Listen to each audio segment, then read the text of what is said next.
अस्सलाम वालेकुम जी।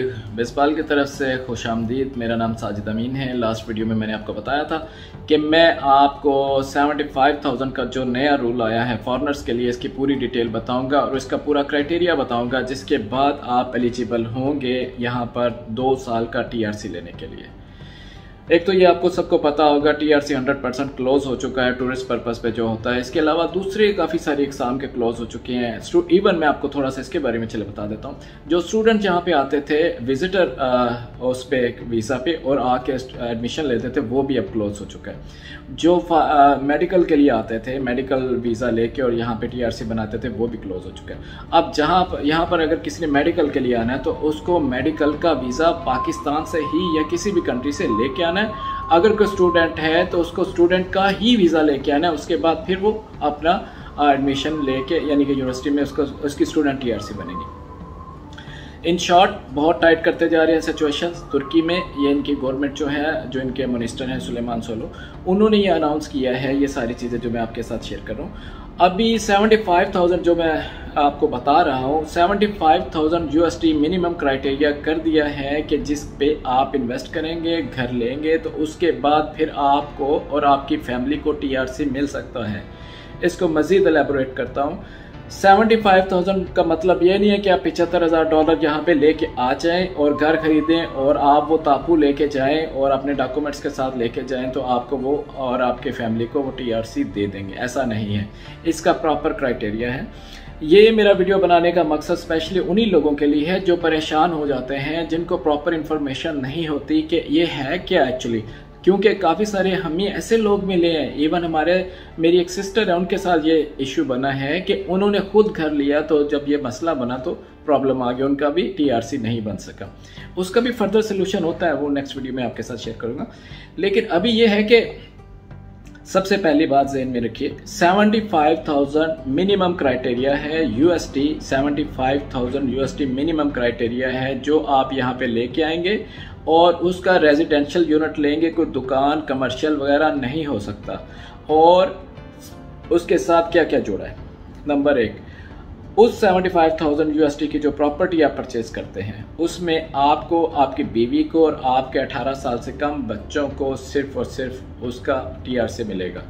लेकिन इसके साथ साथ क्या चीज़ें जुड़ी हैं, अगर आपके पेरेंट्स हैं तो उनको नहीं मिलेगा, अगर आपके बच्चे 18 साल से ज़्यादा हैं तो उनको नहीं मिलेगा। सबसे इम्पोर्टेंट चीज़ होती है एक्सपर्टीज़ रिपोर्ट। एक्सपर्टीज़ रिपोर्ट क्या है, एक्चुअली एवेल्यूएशन होती है। गवर्नमेंट ने ऑथराइज किया होता है थर्ड पार्टीज़ को, जो जाके उस घर को एवेल्यूएट करती हैं कि क्या ये घर इतनी वर्थ का है कि नहीं है। वो भी मिनिमम 75,000 की होनी चाहिए।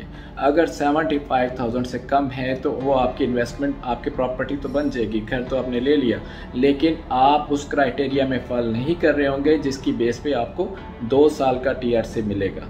जहन में रखिएगा, ये मोस्ट इम्पॉर्टेंट थिंग है कि प्रॉपर्टी आके देखें, हंट करें। सबसे पहले जो आपका क्वेश्चन होना चाहिए कि इसकी एक्सपर्टीज़ रिपोर्ट इतनी आएगी कि नहीं आएगी। अगर आएगी तो उसे कहें ठीक है, आप एक्सपर्टीज रिपोर्ट ले लीजिए, हम उसके बाद फर्दर प्रोसेस स्टार्ट कर देंगे। ये सारी चीज़ें एक्चुअली एजेंट्स की रिस्पॉन्सिबिलिटी होती है। कोई भी एजेंट होता है उसे बता देना चाहिए कि एक्सपर्टीज रिपोर्ट इतनी है कि नहीं है। लेट्स से कुछ आपको ऐसे लोग मिलेंगे, वो कहेंगे जी एक्सपर्टीज रिपोर्ट करवा ले, चेक कर ले, हमें उम्मीद है आ जाएगी। तो फिर वहाँ पर 2-2.5 हज़ार लगा देना भी बेहतर है, बजाय कि आप लंबे चक्कर में फंस जाएं, प्रॉपर्टी भी ले लें, सारा कुछ ले लें, तो वो फिर आपका जो जिस मकसद के लिए आया वो पूरा ही नहीं हो सकता। आपकी प्रॉपर्टी हो गई है लेकिन आप यहाँ नहीं रह सकते क्योंकि आपका वो क्राइटेरिया पूरा ही नहीं हो रहा। तो ये ज़हन में रखिए, एक्सपर्टीज़ रिपोर्ट जो होती है वो भी मिनिमम 75,000 USD की होनी चाहिए। दूसरी बात, जो पैसा आप लेके आते हैं, सबसे पहले आपको बैंक अकाउंट खोलना है। बैंक अकाउंट में वो सारा पैसा डिपॉजिट करवाना है या ट्रांसफ़र करना है, वो आपके किसी भी सोर्स से आप कर सकते हैं। वो आपका जो अकाउंट यहाँ पे खुलता है ना, वो 3-4 करेंसीज में खुल जाता है। एक ही अकाउंट होता है, IBAN डिफरेंट होते हैं। तो USD में आपको डिपॉजिट करवाना है, फॉरेन करेंसी लेके आती हैं। और जैसे ही आपको घर पसंद आ जाता है तो उसकी तापू की एप्लीकेशन के लिए डोविस बलगेसी पेपर चाहिए होता है। वो पेपर क्या होता है, वो पेपर यही होता है कि जो आपके फंड पड़ा हुआ है, USD जो आपका अकाउंट में रखा हुआ है सॉरी, उसके आपको एक्सचेंज करके, बैंक एक्सचेंज करके देता है, वहीं से यूएसडी अकाउंट से आपका पैसा उठा के वो आपके लीरा अकाउंट में पैसा सारा ट्रांसफ़र कर देता है। आप शायद मेरी बात समझ गए होंगे। आप ही के अकाउंट के यूएसडी में अकाउंट में लेट से 75,000 पड़ा हुआ है, आपको एक्सचेंज करना है। वो 75,000 जो करंट रेट होगा, गूगल का रेट होगा, बल्कि बहुत अच्छा रेट देता है, वो एक्सचेंज करके आपका वही पैसा आपका ज़ीरो हो जाएगा यूएसडी अकाउंट, और लेकिन आपका जो लीरा है वो सारा अकाउंट पैसा वहाँ पे ट्रांसफ़र हो जाएगा, क्योंकि यहाँ पे ट्रांजैक्शन लीरा में ही हो रही है। दो बातें होगी। तीसरी बात ये है कि जो आप टैक्स पे करते हैं, टैक्स मतलब 75,000 मिनिमम आपके टाइटल डीड पे मेंशन होना चाहिए, और उसका टैक्स जो होता है वो 4% होता है। प्रैक्टिस में यही है 4%, अदरवाइज बाय लॉ ये है कि 2% बायर और 2% ओनर, लेकिन वो 4% बायर को ही देना पड़ता है। तो वो उसकी रसीदें भी साथ होती है कि आपने मिनिमम 75,000 का टैक्स पे किया है गवर्नमेंट को। तीसरी बात, लास्ट जो उसमें बात आ जाती है, जो टाइटल डीड पे जो अमाउंट है ना, वो भी मिनिमम 75,000 होनी चाहिए। मतलब हर लिहाज से हर जगह पे 75,000 प्लस का फिगर आपको शो करना है, आपको टाइटल डीड पे शो करना है, आपको बैंक ट्रांजैक्शन में शो करना है, आपको उसका जो एक्सपर्टीज़ है वहाँ पे होना चाहिए, और आपका जो टैक्स पे करते हैं वो भी होना चाहिए। ये सारा मिनिमम 75,000 प्लस होना चाहिए।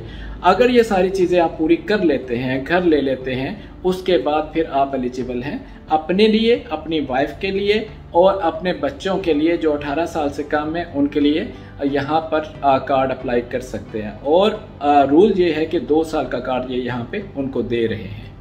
अपने फादर यानी पेरेंट्स के लिए, अपने 18 साल के बच्चों के लिए आपको अलग से प्रॉपर्टी परचेज करनी पड़ेगी। ये नहीं हो सकता कि आप उनको उसी में शामिल कर लें। ये चीज़ें मुझसे लोग पूछते हैं, वही चीज़ें मैं आपको एक वीडियो की शक्ल में आपको इन्फॉर्मेशन देने की कोशिश करता हूँ। इससे रिलेटेड कोई भी क्वेश्चन हो आप पूछ सकते हैं, लेकिन ये चीज़ हमेशा जहन में रखिए। स्पेशली ये उन लोगों के लिए बड़ी इंपॉर्टेंट वीडियो है जिनको नहीं पता कि यहाँ पर प्रॉपर्टी $75,000 ले आए, प्रॉपर्टी ले ली, आपकी एक्सपर्टीज़ ही नहीं, आपको पता ही नहीं एक्सपर्टीज़ क्या है, आपको किसी ने बताया ही नहीं एक्सपर्टीज़ के बारे में। अगर वही काम आ गई, लेट से 72,000 की भी आ गई, तो फिर भी आप उस क्राइटेरिया में नहीं आ रहे। इस मामले में बहुत टाइट किया हुआ इन्होंने। एक्सपर्टीज़ आपकी मिनिमम 75,000 प्लस की होनी चाहिए। इसमें एक और भी बात है, जब आपकी एक्सपर्टीज़ मिनिमम 75,000 की आएगी तो ऑब्वियसली उस प्रॉपर्टी प्राइस थोड़ी सी ऊपर होगी। ये नहीं होगा कि एग्जैक्टली वो आपको 75,000 का ही ऑनर आपको सेल करे, वो 80,000 हो सकता है, 85,000 हो सकता है। तो ये चीज़ें ध्यान में रखिए ताकि आप लोगों के लिए मसले मसाइल प्रॉब्लम्स ना बने। मेरी कोशिश यही है कि मैं आपको मैक्सिमम इन्फॉर्मेशन दूँ। नेक्स्ट वीडियो में मैं ये भी कोशिश करूँगा कि एक्सपर्टीज़ एक्चुअली है क्या, और एक्सपर्टीज़ को कैसे रीड किया जा सकता है, पढ़ा जा सकता है, उसमें कौन कौन सी क्या क्या इन्फॉर्मेशन है। और इसके साथ साथ किसी और वीडियो में मैं आपको तापू के बारे में बताऊंगा कि टाइटल डीड जो है, जो एक पीस ऑफ पेपर होता है, उस पर क्या इन्फॉर्मेशन होती है, क्या लिखा होता है, और उसको आप कैसे ऑनलाइन भी वेरीफाई कर सकते हैं। एक्सपर्टीज़ रिपोर्ट भी ऑनलाइन वेरीफाई होती है, टाइटल डीड भी ऑनलाइन वेरीफाई होती है। तो ये ज़रूर चीज़ें जहन में रखिए ताकि आपको प्रॉब्लम्स या कोई मसला मसाइल ना बने। अपना बहुत सारा ख्याल रखिएगा।